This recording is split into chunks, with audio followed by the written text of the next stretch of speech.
بسم اللہ الرحمن الرحیم فتعالى اللہ الملک الحق ولا تعجل بالقرآن من قبل ان يقضى إليك وحيه وقل رب زدنی علما۔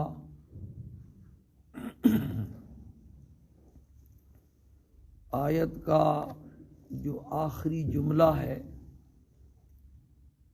اس پر بات چل رہی ہے۔ آخری جملے میں اللہ پاک نے سرکار دو عالم صلی اللہ علیہ وسلم کو یہ دعا سکھلائی کہ آپ یہ دعا مانگا کرے، رب زدنی علما، اے میرے پالنے والے میرے علم میں اضافہ فرما۔ اس پر کافی ساری بات ہو چکی ہے۔ جو بات چل رہی تھی، گزشتہ پیر والے دن درس ہوا تھا اور منگل اور بدھ 2 دن چھٹی تھی، لیکن اعلانیہ چھٹی تھی۔ یعنی پیر والے دن میں نے اعلان کیا تھا کہ منگل اور بدھ 2 دن درس نہیں ہوگا، کہیں جانا تھا پروگرام پر۔ تو بعد میں کچھ بزرگ منگل یا بدھ کو تشریف لائے اور انہیں جو ہے نا پریشانی ہوئی، تو ان سے معذرت بھی ہے، لیکن غیر حاضری کی سزا بھی ہے۔ جو پابندی کے ساتھ آتا ہے نا تو اس کو تو پتہ چل جاتا ہے بھی کل درس ہوگا یا نہیں درس ہوگا۔ غیر اعلانیہ چھٹی ہمارے ہاں سوائے ایمرجنسی کے نہیں ہوتی۔ یہ ایمرجنسی انسان پیش آ جائے، بیماری ہو جائے، فوتگی ہو جائے، جنازے پر جانا پڑ جائے، تو پھر وہ مجبوری ہوتی ہے غیر اعلانیہ۔ اس وقت بھی ہماری کوشش یہ ہوتی ہے کہ قاری صاحب دور سے آنے والے حضرات کو ٹیلی فون کر کے مطلع کر دیتے ہیں۔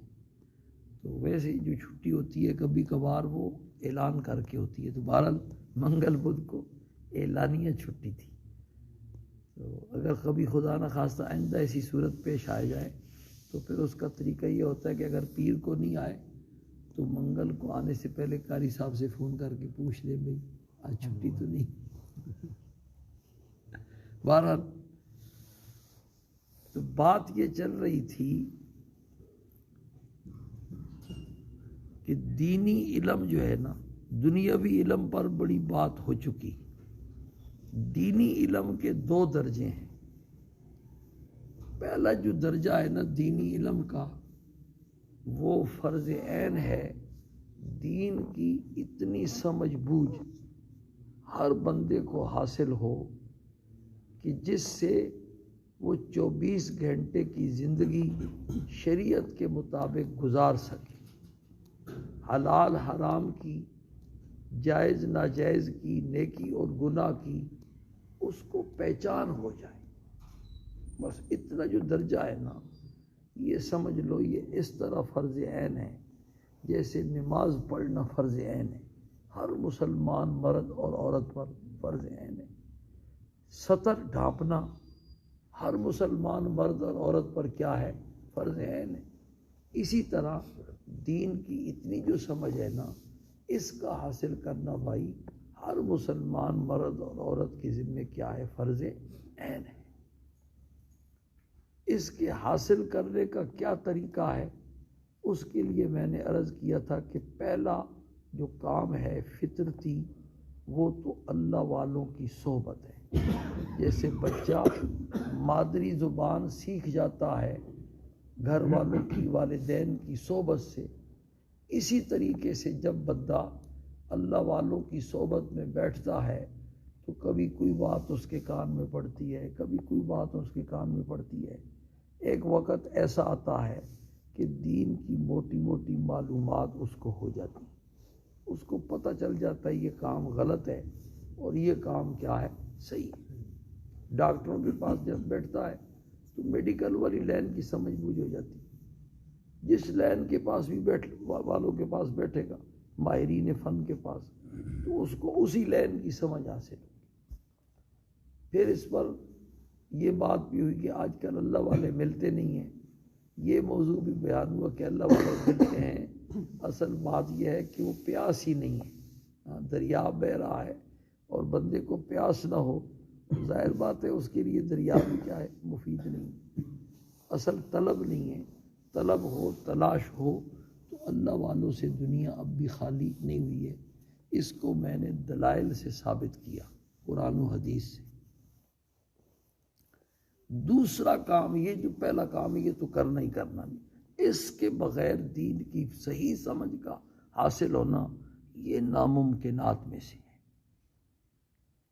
پھر آپ کہیں گے مولوی صاحب جو ہے نا دیکھتے رہتے ہیں، آج کل میں دیکھ رہا تھا سوسائٹی میں 2 بابے ایسے ہیں کہ وہ ننگے سر، ہر وقت ننگے سر پھرتے ہیں، یعنی ویسے کوٹ پہنا ہوا ہے، جرسی پہنی ہوئی ہے، جرابیں پہنی ہوئی ہیں، اور سر ان کا کیا ہے، ننگا۔ عجیب بات ہے، میں بڑا ہے، مجھے اتنی سردی لگتی ہے، ٹوپی بھی ہے، مفلر بھی، اور جو ہے نا اس ٹھنڈ میں ہیں بابے پورے دونوں اللہ کی شان، اور اسی سوسائٹی کے باشندے۔ آپ نے بھی دیکھا ہوگا لیکن آپ محسوس نہیں کرتے، میں محسوس کرتا ہوں، دیکھتا رہتا ہوں۔ تو وہ اصل میں ایک یورپ میں کوئی انگریز گزرا ہے، اس نے ایک کتاب لکھی ہے جس کا نام اس کا صحت کا راز، وہ کوئی ڈالروں میں بکی کتاب، اور جو لے کے جاتا کتاب کھولتا تو ساری کتاب خالی، درمیان میں ایک صفحے کے اوپر یہ 2 باتیں لکھی ہوئی تھی بھی صحت کا راز کیا ہے؟ صحت کا راز ہے سر کو ننگا رکھنے میں، اور سر کو جو ہے نا سر کو ننگا رکھنے میں اور پاؤں کو ڈھانپنے میں۔ سر کو ٹھنڈا رکھو اور پاؤں کو گرم رکھو، یہ لکھا ہوا۔ سر کو کیا رکھو؟ ٹھنڈا رکھو، اور پاؤں کو کیا رکھو؟ گرم رکھو۔ تو ان بابوں تک وہ معلومات پہنچی، انہوں نے سر کو جو ہے نا ٹھنڈا رکھا ہوا ہے اور پاؤں کو گرم رکھا ہوا ہے۔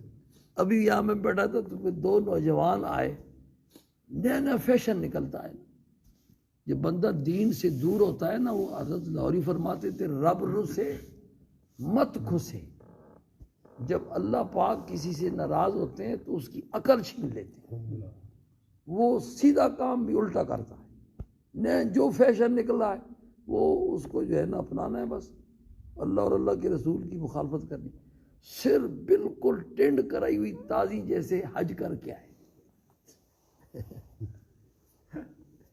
اور چادر اوڑی ہوئی ہے اور ننگے سر ٹینڈ دور سے چمک رہی ہے اور نماز پڑھ رہے ہیں دونوں۔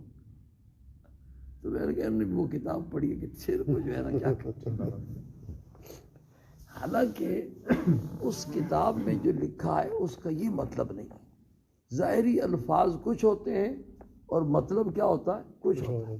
اس کتاب والے کا مطلب یہ کہ سر کو ٹھنڈا رکھو، بھائی غصے میں اب مت آیا کرو، ٹینشن مت دیا کرو، اور ڈپریشن کا شکار مت ہوا کرو، سر کو ٹھنڈا رکھو، جو دنیا میں ہوتا ہے تمہارے گرم ہونے سے کچھ نہیں ہوتا، ہوتا رہے گا، وہ ہو کر کے رہے گا، اس لیے پریشان مت ہو۔ اور پاؤں کو گرم رکھنے کا مطلب یہ ہے کہ چلتے رہو، بیٹھ کر کے جو ہے نا یہاں سے بیٹھا موٹر سائیکل پر، وہاں سے بیٹھا گاڑی پر، چلنا پھرنا تم نے چھوڑ دیا ہے، اس لیے بیمار ہو جاؤ گے۔ تو سر کو ٹھنڈا رکھو اور پاؤں کو تو بھائی یہ مسئلہ سن لو کہ ننگے سر نماز پڑھنا یہ مکروہ ہے، اور اگر لاپرواہی سے پڑھے گا تو مکروہ تحریمی ہے، یعنی گناہ ہے۔ یہ جو مسئلہ ہے نا کہ ننگے سر نماز ہو جاتی ہے، اس کا مطلب یہ ہے کہ سر سطر میں شامل نہیں ہے، مرد کا جو سر ہے وہ سطر میں شامل نہیں ہے، مرد کے سطر کا حصہ ناف سے لے کر کے کیا ہے بھائی، گھٹنوں تک، یہ حصہ اگر ننگا ہو تو پھر اس کو نماز کے باہر بھی چھپانا ضروری ہے اور نماز کے اندر بھی چھپانا ضروری ہے۔ ناف سے لے کر کے گھٹنوں تک کا حصہ ڈھکا ہوا تو نماز ہو جاتی ہے۔ اب آپ کا کل کہتے ہیں تو کل میں اتنا ہی پہن کے آ جا کے نماز پڑھاؤں گا، نماز تو ہو جائے گی. آپ تیار ہیں پڑھنے کے لیے؟ یہ سردی میں کون نہیں سردی میں چلو گرمی میں پڑھ لیں. ایک ہے ہو جانا الگ چیز ہے، اور ایک ہے آداب کے ساتھ، سنت کے ساتھ، صحیح مستحب طریقے سے، خوبصورت طریقے سے بناؤ سنگار کر کے صحیح اللہ پاک کے ساتھ ملاقات ہو رہی ہے. بھائی اللہ پاک کے دربار میں کیا ہو رہی ہے؟ پیشی ہو رہی ہے. تو جتنے ادب کا ہم اہتمام کر سکتے ہیں اتنے ادب کا ہم کیا کریں؟ اہتمام کریں. اللہ نے یعنی میری داڑھی سفید ہو کر کے پھر کالی ہو گئی ہے، اب پھر دوبارہ سفید ہو رہی ہے. ساری زندگی قرآن و حدیث میں گزری ہے. میری نظر سے کوئی ایسی حدیث نہیں گزری کہ جس میں ننگے سر نماز پڑھنے کا کسی صحابی سے، کسی تابعی سے ثابت. حضور صلی اللہ علیہ وسلم نے پوری زندگی میں سوائے احرام کی حالت کے کبھی ننگے سر نماز نہیں پڑھی. کوئی ایک کسی بھی درجے کی کسی حدیث کی کتاب سے بھی یہ ثابت نہیں. بس یہ مسئلہ صرف اتنا ہی مشہور ہے کہ بھی ننگے سر نماز ہو جائے گی. تو نماز ہو جانے کا تو وہی مطلب ہے جیسے ناف سے لے کر کے گھٹنوں تک ہو جائے. آئی سمجھ بات کیا نہیں؟ تو سر کو ڈھانپ کر کے نماز نہ صحابہ سے ثابت ہے، نہ تابعین، نہ تبع تابعین، کسی سے بھی کیا ثابت ہو نہیں.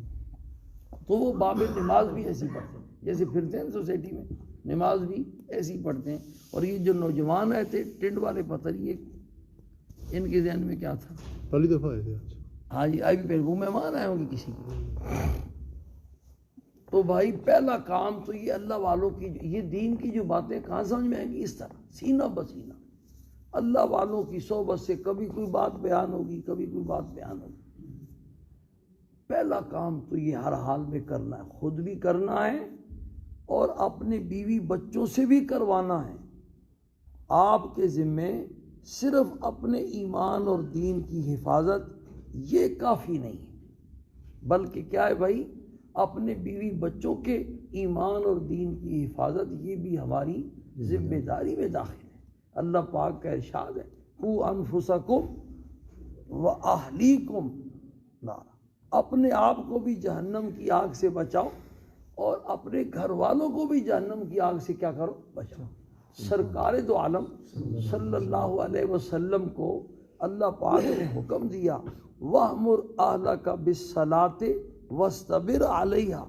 آپ سے کیا توقع تھی؟ اور ازواج مطہرات سے سنانا تو ہمیں ہے نا.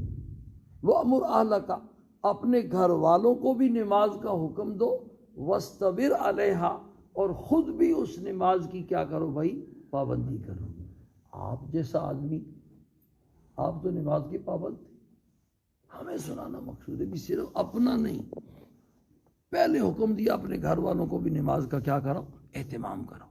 حضرت اسماعیل علیہ السلام کی شان میں اللہ پاک نے قرآن میں ارشاد فرمایا، وَكَانَ يَأْمُرُ أَهْلَهُ بِالصَّلَاةِ وَالزَّكَاةِ وَكَانَ عِندَ رَبِّهِ مَرْضِيًّا. حضرت اسماعیل علیہ السلام اپنے گھر والوں کو زکوٰۃ اور نماز کا تاکیدی حکم دیتے تھے. وَكَانَ عِندَ رَبِّهِ مَرْضِيًّا. تو ہمیں اس بات کی فکر کرنی ہے کہ اللہ والوں کی صحبت ہمیں بھی نصیب ہو اور ہمارے جو بچے ہیں نا ان کو بھی نصیب ہو. ان کی بھی دین اور ایمان کی کیا کرنی ہے؟ فکر کرنی ہے. آج ہی میں کتاب ایک لکھ رہا ہوں، وہ 6 جلد اس کی، تو اس میں میں نے واقعہ لکھا، پرانا میں نے سنا ہوا تھا.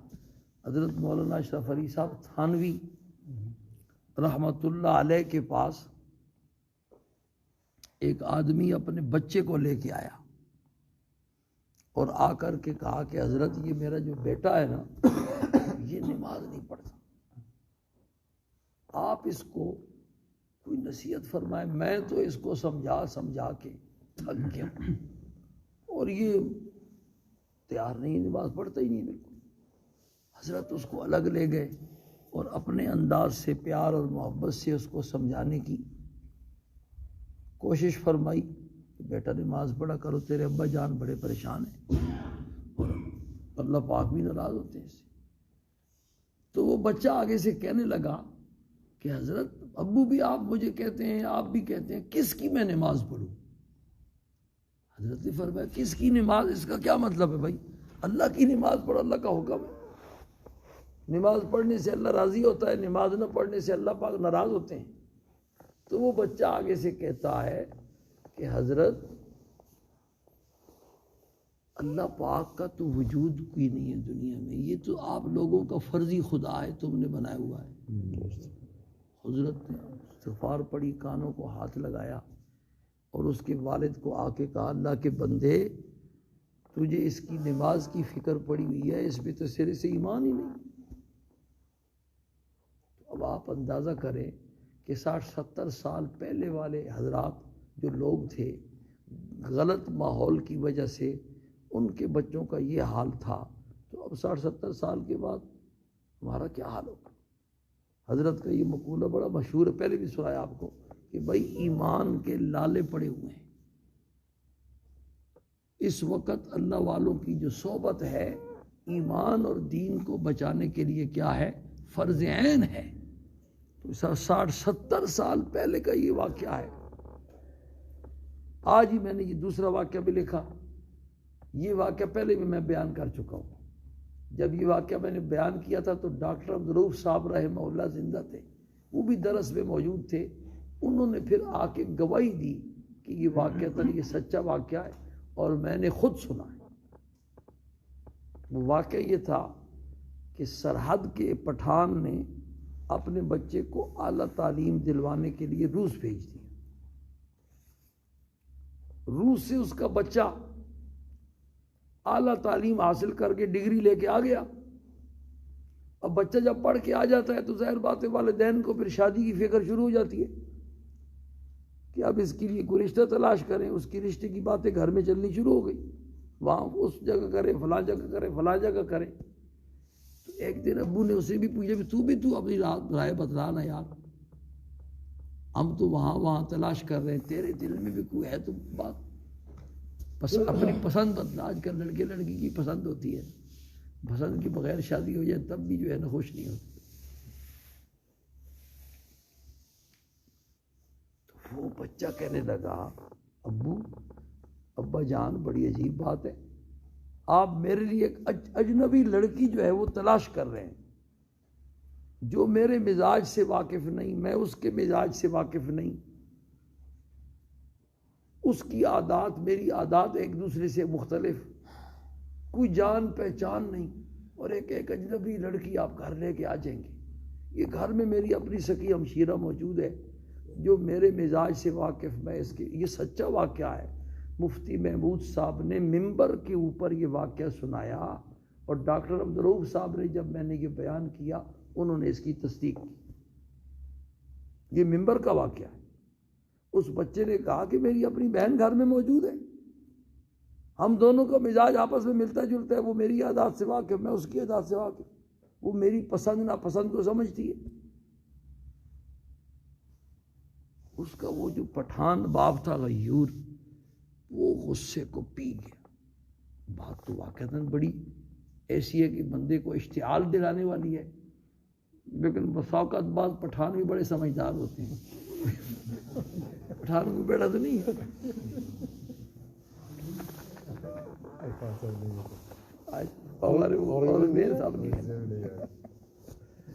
پڑھے لکھے بڑے سمجھدار ہوتے ہیں ماشاءاللہ۔ اس نے اس بہانے سے کہ میرا بچہ بیرون ملک سے تعلیم حاصل کر کے آیا ہے، اپنے خاندان کے سارے وڈیروں کی دعوت کی۔ پشتو میں اس کو کہتے ہیں مشران، مشران کی کیا کی دعوت کی، سارے بڑوں کو جمع کیا اور جمع کر کے ان کو خوب جو ہے نا دعوت کھلائی۔ دعوت سے فارغ ہو کر کے کعوہ شعبہ اور وہ جو پٹھانوں کا رواج ہے وہ آیا، اور بچہ بھی بیٹھا ہوا تھا، شریک تھا۔ ان کے سامنے بچے سے اس نے دوبارہ پھر بات کی کہ بیٹا وہ جو بات تو نے مجھے کہی تھی وہ ان کے سامنے کہو، ہم سارے تیرے رشتے کے خواہشمند ہیں اور رشتہ تلاش کر رہے ہیں۔ اس بچے نے ان بڑی محفل میں سب کے سامنے وہی الفاظ دوبارہ دہرائے۔ تو اس نے، وہ پٹھان تھا، اس نے پسٹل چھپایا ہوا تھا، شوٹ کر دیا اس کو، سب کے سامنے مار دیا تاکہ سب کو پتہ چل جائے کہ میں معذور بھی، یہاں تک بات پہنچ چکی ہے۔ تو میرے دوستو یہ اکا دکا واقعہ نہیں، ایسے ہزاروں واقعات۔ اب جب ہمارے گھر کا ماحول ایسا ہوگا بے دینی کا کہ سال ہا سال دین نام کی کسی چیز کا کوئی تذکرہ ہی ہمارے گھر میں نہیں ہوگا، ٹی وی کا، وی سی آر کا، نیٹ کا، فیس بک کا، سوشل میڈیا کا راج ہوگا ہر وقت، پھر بچہ جس ماحول میں اسکول میں، کالج میں، یونیورسٹی میں پڑھ رہا ہے وہاں کا سارا ماحول بھی ایسا بے دینی کا۔ گھر سے باہر نکل کر کے گلی محلے کا جو ماحول ہے وہ بھی بے دینی کا۔ پھر یہاں سے جب وہ بچہ اس ماحول سے، گھر میں اس نے جو دین سیکھنے کی جگہ تھی، جو اسلامی ملک تھا، دین سیکھنے کی جگہ تھی، وہاں سے اس نے دین سیکھا نہیں، اس کو دین ایمان کا، اسلام کا کچھ پتہ نہیں۔ ایسا بچہ جب بیرون ملک تعلیم حاصل کرنے کے لیے چلا جاتا ہے تو وہاں تو فحاشی ہے، بے حیائی ہے بھائی، اور بے دینی کا ایک سیلاب ہے، اور بندے کو کفر کی طرف کھینچنے والے لوگ ہیں، عیسائی ہیں، یہودی لابیاں ہیں، قادیانی ہے یہ خبیث مرزائی قادیانی، یہ وہاں ان کی کمپنیاں پوری پہنچی ہوتی ہیں رشتوں کا لالچ دے کر کے اور نوکریوں کا لالچ دے کر کے۔ اس کو چونکہ اپنے دین کا کچھ پتہ ہی نہیں ہے تو بڑی آسان، ہمارا اپنا، میرے گھر والوں کا بڑا قریبی ایک رشتہ دار ڈاکٹر ہے، اور وہ اتنا بڑا ڈاکٹر ہے کہ وہ اٹک کی جو سرکاری اسپتال ہے اس کا MS رہا ہے، اس کا بیٹا جو ہے نا کینیڈا میں پڑھتا تھا اور وہ اس نے مذہب بدل لی۔ تو اس لیے ہم اعلیٰ تعلیم کے مخالف نہیں ہیں، اعلیٰ تعلیم اپنے بچوں کو آپ ضرور دلوائیں، پاکستان میں بھی دلوائیں، یہاں سے پڑھ کر کے وہ بیرون ملک بھی جائیں، لیکن اس اہتمام کے ساتھ کہ گھر کا ماحول بھی دینی ہو، ان کو دین کی طرف راغب کریں، اللہ والوں کی صحبت میں لے کر کے جائیں۔ مجھے یاد ہے میرے شیخ کے پاس، میرے شیخ تھے نواب عشرت علی خان صاحب کیسر رحمہ اللہ، ان کے پاس جب ان کا کوئی مرید آتا کہ میرا بچہ جا رہا ہے تو وہ کتابیں دیتے بھی، یہ کتابیں اس کو دو، ساتھ وہاں پڑھتا رہے۔ تو اللہ والوں کی صحبت میں بچے جڑتے رہیں، دینی مجالس میں جڑتے جائیں، دینی اجتماعات میں جائیں، دینی مراکز میں جائیں، تو ان کا دین ایمان یہاں محفوظ و مضبوط ہوں وہ اپنے دین میں، تو پھر بے شک جائیں وہاں جا کر کے اعلیٰ تعلیم حاصل کریں۔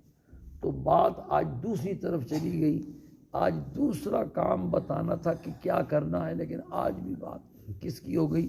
اللہ والوں کی صحبت کی، کہ دین کی صحیح سمجھ حاصل کرنے کا جو فطرتی طریقہ ہے نا وہ کیا ہے بھائی؟ صحیح اللہ والوں کی صحبت، اور اس سے آدمی کو دین کی صحیح سمجھ کیا ہوتی ہے؟ حاصل ہوتی ہے۔ اور اس کے بعد دوسرا کام کیا کرنا ہے وہ انشاءاللہ کل بتائیں گے، لیکن اس سے پہلے ایک مسئلہ روزانہ ایک مسئلہ بتاتے ہیں اگر ٹائم ہو تو۔ آج ٹائم ہے نا؟ مسئلہ ایک بھائی نے بتایا کہ ہمارے یہاں پرسوں ترسوں جنازے کی نماز ہوئی ہے، تو جنازے کی نماز میں کچھ لوگ جوتے پہن کر کے جنازے کی نماز پڑھ رہے تھے۔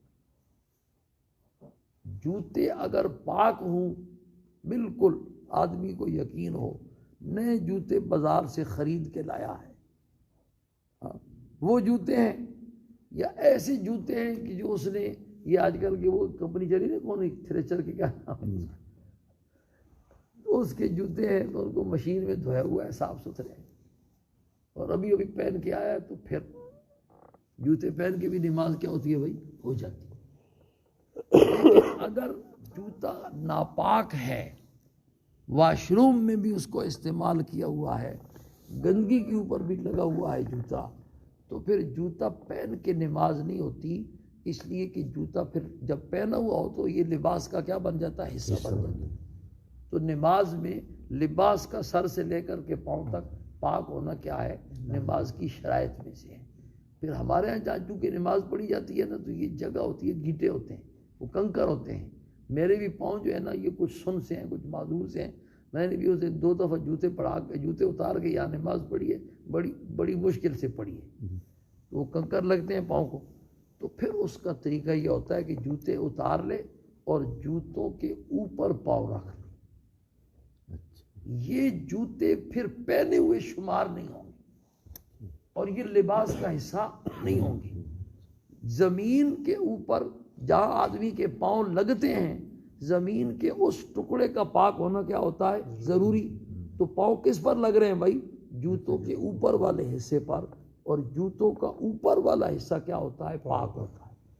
اب وہ جو نیچے والا حصہ جو ہے نا، بے شک وہ ناپاک ہے، لیکن اس کا اس سے کوئی تعلق نہیں ہے۔ جو حصہ اس کے پاؤں کے ساتھ ٹکرا رہا ہے وہ چونکہ پاک ہے تو اس طریقے سے نماز جنازہ ہو جاتا ہے۔